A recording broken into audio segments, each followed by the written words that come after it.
Welcome to Perspectives, a podcast where the clergy women of the First United Methodist Church of San Diego share their musings on scripture, theology, and what it has to do with us. Hi, everyone, and welcome to another episode of Perspectives. I'm Reverend Brittany, and I am here with Reverend Hannah. We are continuing in our series, Our Hope for Planet Earth, and today we're going to talk about how can we recognize. Our scriptures come from the book of Job, and then we go into the gospel reading of Luke. But first, we'll start with Job chapter 12, verses 7 through 10. But ask the animals, and they will teach you, or the birds of the sky, and they will tell you, or speak to the earth, and it will teach you, or let the fish inform you. Which of all of these does not know that the hand of the Lord has done this? In his hand is the life of every creature and the breath of all mankind. Reverend Hannah, this is Job. Yes. Job is a very, very prominent biblical character who has a lot to teach and show us. Yes. And right now he's talking about the birds and the animals and the earth. Yes. What do you think he's trying to teach us? So he's engaged in an ongoing conversation, this time with his friend Zophar, while he's going through life-challenging events and sickness and all that. So his friends came over and started having conversations, trying to convince to repent of his sin, Right. and to straighten up his life before God. So in the earlier chapter, his friend Zophar had said, "Can you fathom the mysteries of God? Can you prove the limits of the Almighty? They are higher than the heavens above. What can you do? They are deeper than the depths below. What can you know? Their measure is longer than the earth and wider than the sea." You see the parallel between those two. Absolutely. So in the minds of Zophar, God is unreachable. God's wisdom is infinite. There is no limit. But our understanding is finite. We cannot know the depth and width and everything of God. Right. So he's saying you will never understand God and what God is trying to do. So give up and straighten up your life. And in response to that, Job is not giving in to that logic. Right.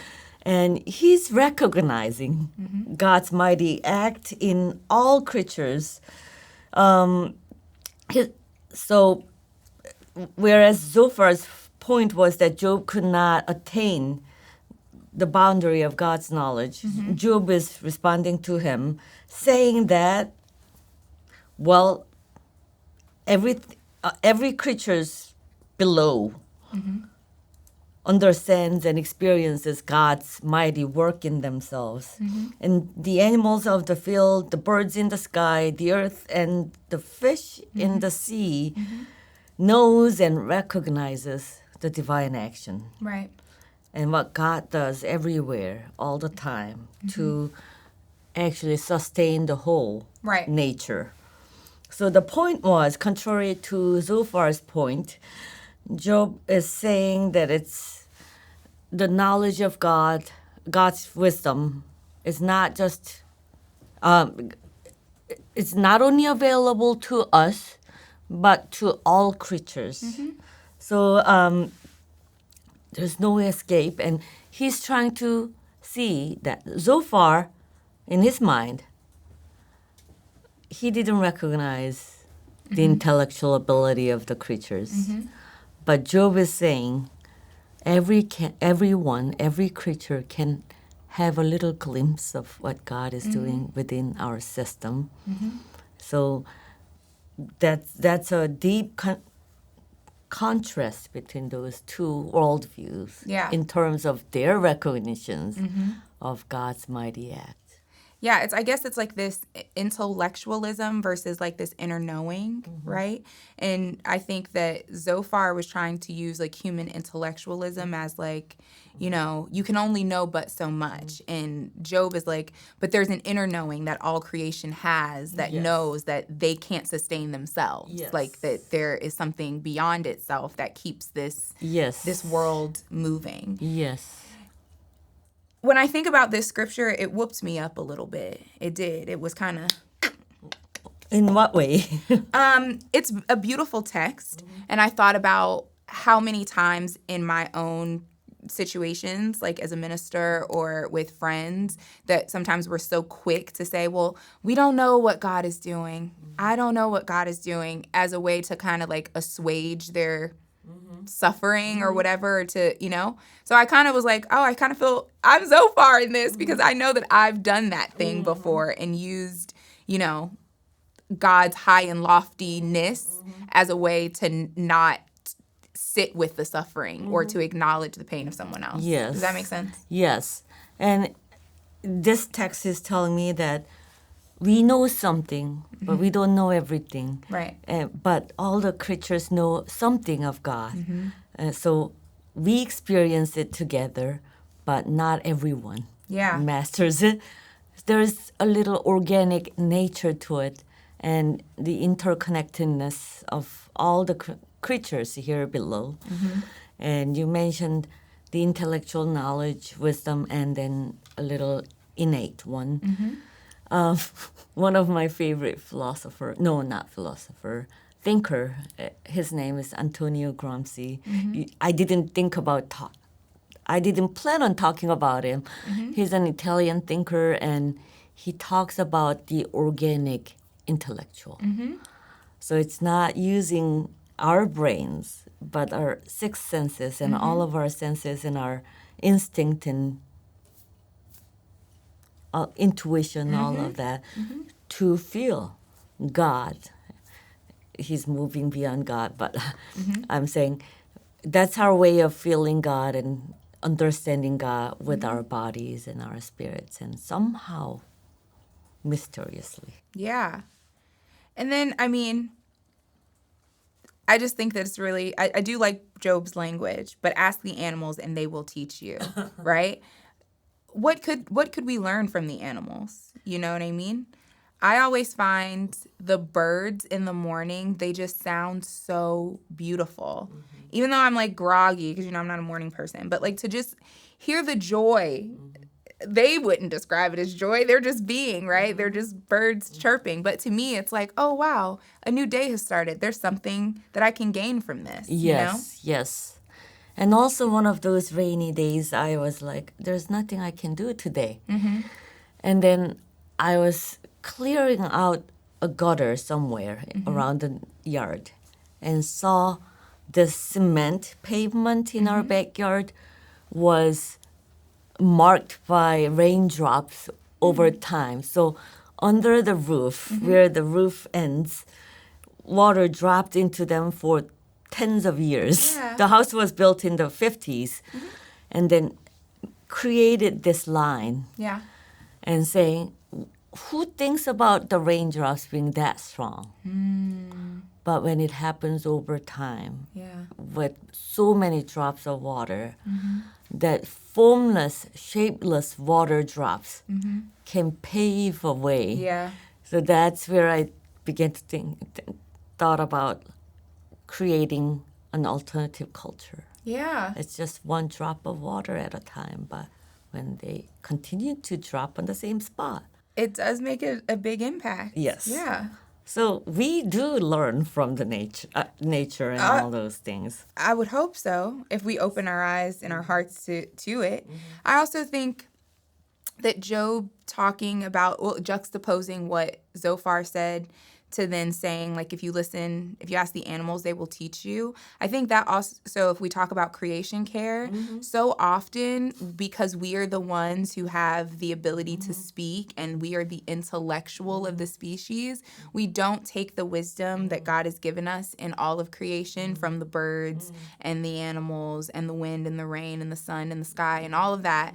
we ignore those things because we've been told that we have dominion because we're the intellectual, authority. We are the center of the cosmos. Right? And so that's when we can turn, we cut down trees and we pollute the ocean and we, kill animals in such a horrible, deplorable way. But I think Job is saying, like, no, there's still, you can learn here. Even though this isn't what he's talking about, he's not talking about creation and care. He's not talking about global warming or climate change. But we can talk about it because I do think that often we use our intellect, we use our minds to convince us that these things are to justify our actions, right? Instead of being in relationship with and in conversation with the creation that is around us, and to remember that we are too a part of creation. Because sometimes I think we say, like, in creation, but we are too creation. So how can we remind ourselves that we are creatures as well, And you are bringing this back home by mentioning that, because Zophar started from the theocentric worldview, that God is at the center of the cosmos. And he has some level of anthropocentrism. We are at the center of the universe. Yeah. So the theocentrism and anthropocentrism go hand in hand together. But Job is moving beyond those things, Right. saying that we are not the center of the universe. God is not unknown to other creatures. We are all interconnected, and we can know a little glimpses of God. And, in one of our tapestry we had, so I think it was your question, what would the nature or trees say to us? Oh, yeah. You know what I answered? What? How I answered? The trees would ask, what kind of person is the least favorite human for you? Flipping the idea. Yeah. And seeing the nature from the nature's perspective. Yeah.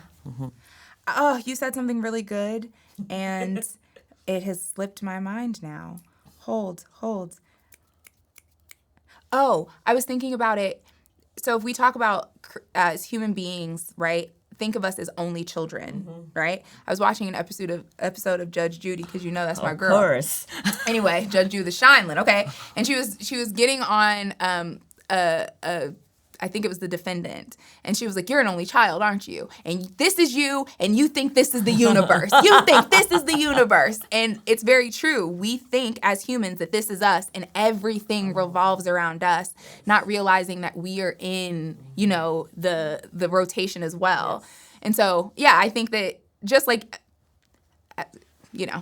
only children as one, myself, sometimes people have said some things, but I think it's true. Sometimes when you don't have to think about other people, you don't have to think about the other parts of creation, you don't have to think about how your food comes to your table, you don't have to think about how your water is distributed, you don't think about those things, so you just center yourself.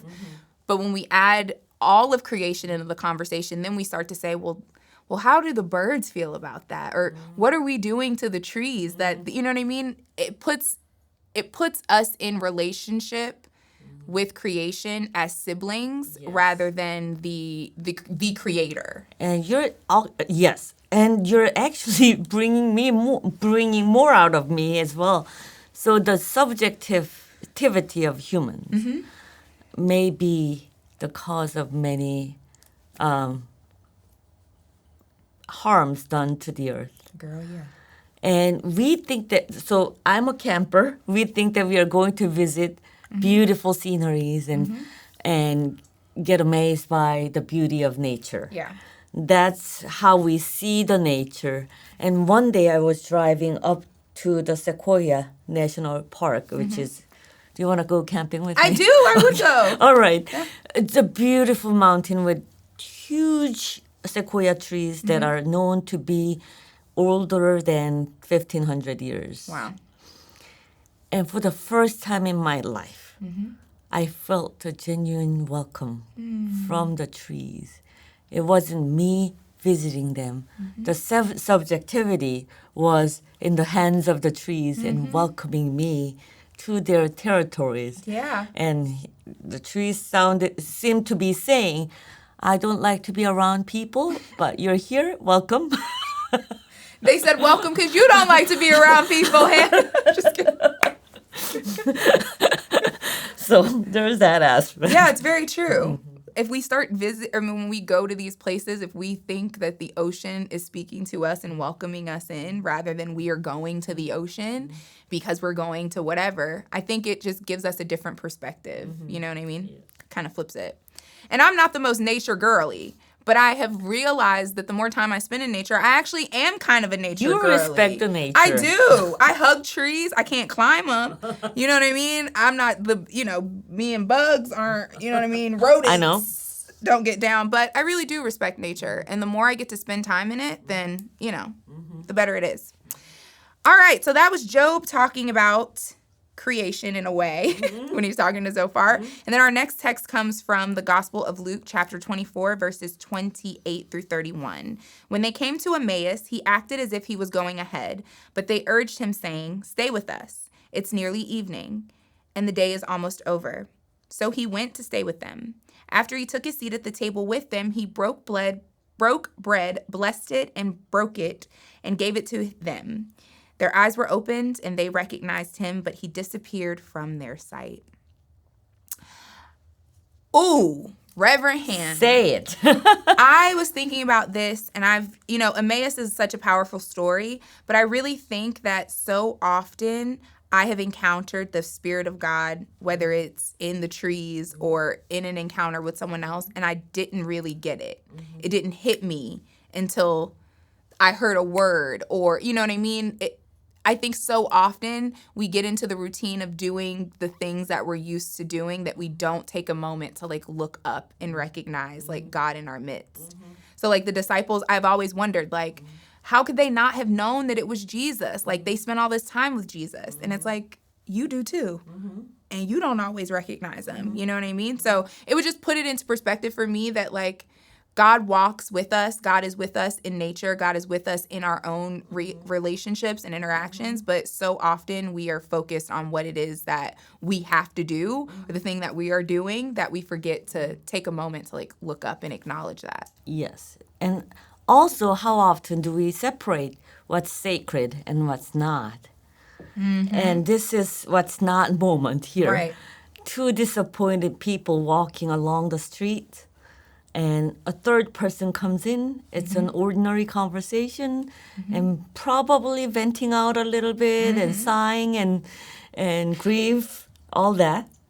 It was an ordinary moment, and Jesus, the risen Christ was not recognized by these people. And the risen Christ was continuing to go on. And then these people invited without knowing that this was the precious person that they were grieving for. Right. And then Jesus came to an ordinary food meal table and blessed the bread and then broke it and shared it with people. And that's when they felt and recognized the specialness of this time. And all that is to say, we have a tendency of making Emmaus a sacred place. Right. But it's not the place. It's not the special place or special moment. It's our everyday moment. Every day. That can be sacramentalized when we recognize the risen Christ in the nature, in everyone, in every meal that we share, in every meal we feed to our non-human friends and families. And they were able to recognize Christ because they did what they knew to do when that was to be hospitable, right? And so how can we, even when we don't always recognize Christ in our midst, how can we still do what Christ has taught us to? And in so doing that, I think that's when the revelation comes. You know what I mean? Yes, openness to strangers, openness to other creatures, and recognition of the risen Christ in everything and in everyone that God has created. Yeah. That might be a new way of opening a new heaven and earth. We need it, girl. We sure need it. So, yeah. And do you have any other wisdom to add to this? I do, but I'll save it for preaching. Okay, all right. I'm not going to bring them out. Yeah, right don't take all my now? juice. Okay, all right. Keep the juice and share the juice on Sunday. I will. All right. Are you ready to pose some questions? I'm ready for you to pose the question. No, I sent those. You sent them to me to pose, yes. Reverend Hannah. Yes. All right. Here are our questions. How do you recognize God's presence in the natural world? And what lessons or wisdom do you learn from creation about God's work in us? Second question. What was your spiritual aha moment that you recognize God at work? And third, how can we cultivate a posture of recognition in a culture that often prioritizes noise, distraction, or control? Those are our questions. We hope that you'll take some time to ponder them among yourself. And then also you can join us on Sunday morning for a Convergence conversation at 12 o'clock if you'd like to chat with folks about what you've been thinking and to share your perspective. We hope that you will do all of those things, and we'd love to hear from you. See you next week. Bye. This is a production of First United Methodist Church of San Diego. To learn more about our events and ministries and to access additional learning resources, visit fumcsd.org.